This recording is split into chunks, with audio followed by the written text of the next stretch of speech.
It's been nearly 3 decades since Tom Cruise's Ethan Hunt broke into the CIA in Mission: Impossible and set the ball rolling on what was to become the biggest action movie franchise in Hollywood history. That iconic heist, which is the best scene in the first Mission: Impossible movie, might still be the best set piece in the entire franchise.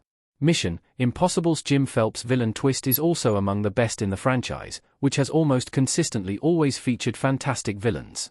However, it still catches you off guard unless you're aware of the twist, and it also sets up the perfect homage to the original Mission: Impossible TV show with the mask stunt towards the end of the movie. 1996's Mission: Impossible movie doesn't just hold up today, but also shows how it perfected the blueprint for spy cinema, which was then gradually modified for the later installments to create the action-heavy blockbuster franchise it became. Rewatching the film is still an amazing viewing experience as you're revisiting the roots, but quite a few elements are rather surprising today. Mission: Impossible's title montage is very 90s. The IMF team in Mission: Impossible, 1996. The opening credit sequences in the Mission: Impossible movies are epic montages of scenes from the films set to the iconic Mission: Impossible theme song. Each film has its own version of the theme, which suits its tone, but of all the renditions, Danny Elfman's version is the closest to Lalo Schifrin's original score, and the corresponding montage suits it. With inverse colors, quick cuts, frenzied zooms, and alternating glimpses of the movie's title, the opening montage in Mission: Impossible is distinctly 90s, which looks completely different from the franchise's later aesthetic. It was made at the peak of spy movies in the 90s, and the shots in the montage are chosen to create suspense more than thrill or excitement. The tone is very different compared to the rest of the franchise.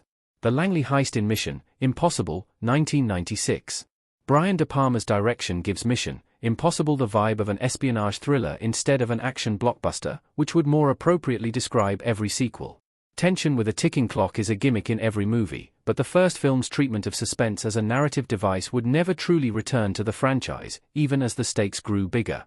Mission: Impossible is one of the best spy movies of the 1990s, and still largely holds up in terms of creating and holding dramatic tension through plot twists and deliberately paced sequences that are held together by De Palma's masterful direction. Despite the spectacle presented on screen, the film has a grounded tone that you won't find in the other films. Ethan Hunt's team being killed off is genuinely shocking if you don't know it's coming. Ethan's disguise in Mission: Impossible, 1996.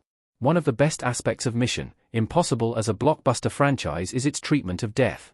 While franchises like Fast and Furious get regularly joked about for constantly bringing back dead characters, the Mission: Impossible franchise doesn't do illogical revivals. While this means some Mission: Impossible characters deserve more screen time than they get, it makes their deaths impactful. However, there's a certain polish to the death scenes in the newer films, which adds to the sense of occasion but without getting gory. The first movie, however, is extremely violent and, beyond the gruesome nature of deaths, you also don't expect to start the movie with Ethan's teammates dying. It is a perfectly executed premise to create narrative tension. The Langley break-in still holds up nearly 30 years later. Ethan Hunt, Tom Cruise, scaling into a vault in Mission: Impossible, 1996. You'd be excused for thinking older set pieces in a franchise built on the premise of outdoing the previous entry wouldn't be compelling, but that's what makes De Palma's Mission: Impossible a classic. Despite nearly 3 decades between it and the wing-walking stunt in the final film, the Langley break-in still holds its own among the best set pieces in the franchise. The part of the wire stunt from Mission: Impossible, which Tom Cruise improvised, demonstrates how appropriate the actor was as a casting choice for Ethan. Not only does he perform his stunts, which have become significantly more outrageous in recent years, but he also constantly emotes while in these physically demanding situations. His performance makes the scene even more tense. Tom Cruise performs sleight-of-hand magic tricks in Mission: Impossible. Tom Cruise does a magic trick in Mission: Impossible. While we all know about Tom Cruise's physical prowess because of his unbelievable stunt work over the years, from climbing the Burj Khalifa to hanging off a helicopter, his commitment to not using post-production tricks to thrill the audience goes beyond just risking his life to create realistic-looking action set pieces. Mission: Impossible features the most surprising instance of this practice.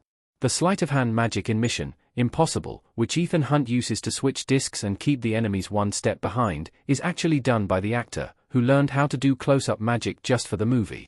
The last 2 films in the franchise refer back to Hunt's knack for sleight-of-hand magic, but this is still the most impressive trick. That's David Schneider driving the train in Mission: Impossible's finale. David Schneider in Mission: Impossible. Jeremy Renner was wasted by the Mission: Impossible franchise, and his character is practically reduced to just having a cameo in Mission Impossible, Rogue Nation, but some other genuine cameos in the franchise are quite effective, especially Anil Kapoor's cameo in Mission Impossible, Ghost Protocol as the Indian telecommunication entrepreneur who adds humor to the movie's climax. Now, while the later movies in Mission Impossible have more intentional comedy, the first film is much drier in its humor, and it's shocking to realize that the train driver, who watches Ethan jumping off an exploding helicopter, is actually British comedian David Schneider. His expressions of utter shock are impeccable, and the blink and you miss cameo is a great Easter egg. The scene where Ethan realizes Claire survived is uncomfortable. Ethan searches Claire in Mission Impossible. From the first scene where we see Claire, right after the interrogation, it's clear that Emmanuelle Burt is being framed as eye candy even when she's unconscious. The camera angles are in keeping with De Palma's reputation as a director of sleazy thrillers, but it becomes much more uncomfortable later, especially when Ethan meets Claire after his whole team dies. Ethan is supposed to be searching for Claire in the scene, but the actors' chemistry, and the sensual, creative choices made in framing Burt, add a very uncomfortable tone. The expressions on Bert's face and the way her body flails might make you wonder if he's assaulting her instead of just searching her. The music in the background doesn't help. The massive, unspoken age difference between Jim and Claire. Jim, Claire, and Ethan in Mission Impossible. One of the harsh realities of rewatching Mission Impossible is realizing that it's often too steeped in trends of the 1990s that are rightfully less prevalent in the industry and its movies today. Female characters in the Mission Impossible franchise have more agency in the later movies, and none of the actresses are reduced to eye candy like Emmanuelle Burt.